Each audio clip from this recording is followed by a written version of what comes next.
Sa nagsabi palang kambing ako, meh.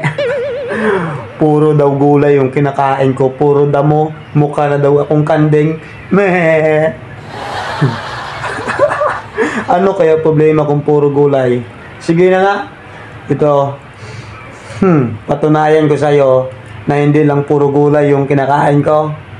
Kita mo yung apoy na yan. Mainit yan. Oh, manood ka ha. Magluluto ako ng adobo. Mukhang kambing daw. Oh, ito. Magluluto tayo ng adobo gamit ang maywagang kawali na ang puti-puti.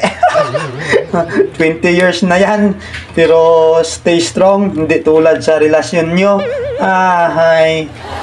Kala nyo kayo lang kumakain ng adobo. Yan.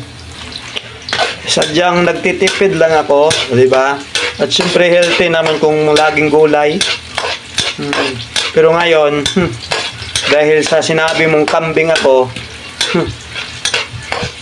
tatabi ko muna yung mga gulay. Mag-aadobo ako para sa'yo at uubusin ko. Kambing. Meh. Ayan. Meh. Meh. Meh.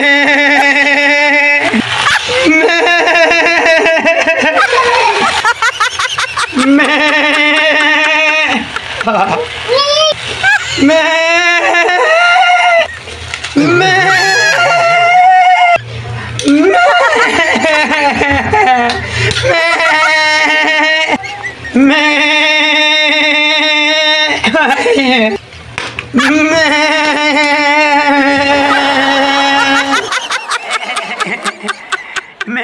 Anubo, anubo.